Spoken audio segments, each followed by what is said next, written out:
Hello everyone, this is Alan again.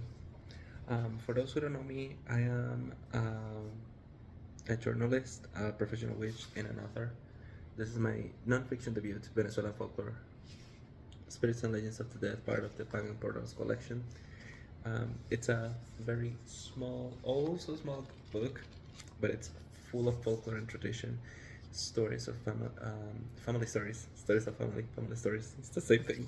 Um, so I've been, I'm gonna start doing these videos. If you didn't see the last one, go check it out. This is the first, let's say, chapter, because it's not a book divided by chapters, more like segments, more than stories. So, um, the first one is not a folklore story, it's more of a family story. It's called Honoring My Ancestors Without Visiting Their Tombs. I find much to admire in the past. It always has something more to say, something more to teach, something more to be discovered within it. Mine in particular intrigues me constantly. This attraction includes my ancestors, especially those related by blood. I remember them through seeing their photos, recalling the good times at their side and their voices.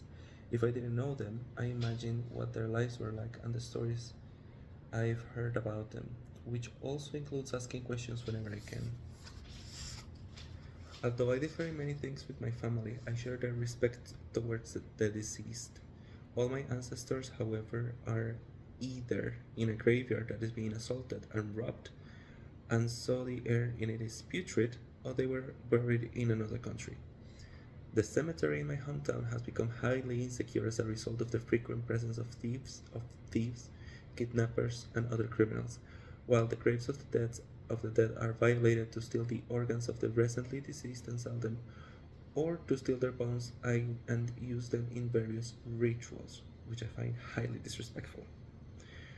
Not only I couldn't go there while I was in Venezuela, but it's also impossible for me to visit them in other countries, go to the other side of the globe. Chances are I will not do it for a while. Despite these conditions, I found different, simple, and effective ways to keep the tradition alive and honor their memory.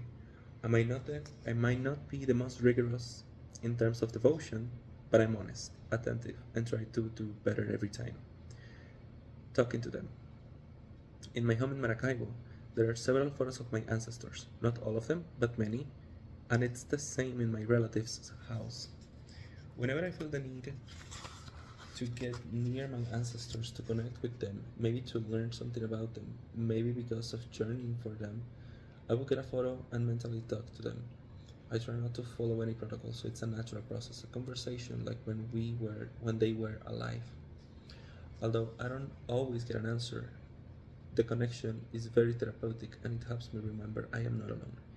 Even just looking at their photos gives me peace. Water offerings to the family tree. I once sat down with my maternal grandma and asked her if she could give me the names of the ancestors, her parents, her grandparents, those of my paternal side, and so on. I ended up with an incomplete tree, lacking aunts, uncles, cousins, and maybe even some marriages, but it was a start. Every time I can, I leave an offering of water in front of it and bless my ancestors. It's something I did in Venezuela, and when I left, that tree was one of the first things I took with me, and I still have it to this day. Candle offerings. Lighting candles is very common in my family. They mark promises, petitions, even house blessings or religious dates. I light them. I light them when I thank my ancestors or ask them for help, usually along with the water offerings. In Venezuela, I burned the end of a candle so it wouldn't move from the plate I used, lit the wick, and thought about the face and name of my ancestor. If I needed their help, I asked for it after that, and if it wasn't the case, I asked the universe to send them the candle light. If, on the contrary, I receive a message without asking, I do it in acknowledgement. Now I just light candles in front of my tree. Sometimes I miss a day or more, but I always think of them during the day. Speaking their names.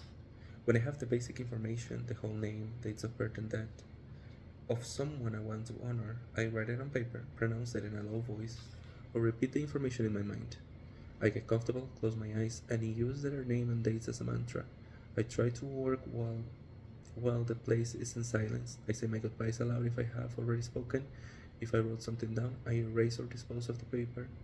A more recent practice is reciting their names from the closest one, which is my dad, and following a line through the tree, all of them in order, until I reach the last one I am aware of. It gives me peace. It gives me a peace I can't describe. It also reminds me that I'm protected and blessed. Listening to music. I'm not speaking about the music they listen to, but songs that make me remember my ancestors. Tracks that for some reason I connect with a particular relative. I simply put on my headphones, turn up the volume, and sing along in my mind with the song, envisioning the face or faces I start to remember. The music I listen to always becomes connected with many feelings, memories, and ideas. Whatever I do, I always do it better with music, and it all becomes an emotional process. I'm not ashamed of saying it makes me cry sometimes, especially when it's a song that reminds me of my dad. It's also interesting to notice what kind of songs you use, what that common thread could tell you. Keeping belongings and mementos. I have my paternal grandfather glasses and used to have a piece of wood from my dad's studio which I left in Venezuela. But I have two of his watches and my brother has one as well. Those are physical reminders, objects that either belong to my ancestors or remind me of them in some way. Just as taking them, seeing them, and remembering the energy they keep makes me feel they are with me, that there's a part of them that remains in display by my side. I do not worship them, I know they are objects, but it's the connection, the emotional value they carry that makes them so powerful to me. There are more methods, but these are the ones I use and connect me with my roots the most. They help me cross the line between life and death, remember my lineage, where I come from, and that one, hopefully very distant day, I will be an ancestor as well. No matter the ups and downs in my relationship with the dead, or even if I didn't get to know them, I have a special place in my heart reserved for those who passed away.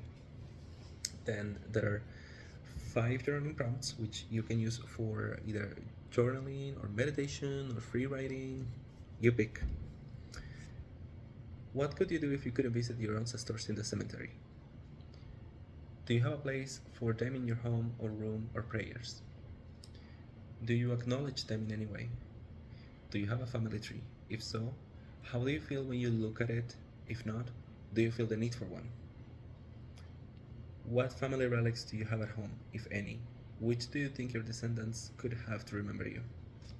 So, first story in this book. Again, Venezuelan Folklore, Spirits and Legends of the Dead, part of the Pagan Portals collection. It's barely more than 80 pages long, and every single story comes with journaling prompts. So check it out wherever books are sold. And if you're in Utah, please go to Cut and Cauldron in Taylorsville, and you could get the chance to also get a small bookmark if there's still some. See you later.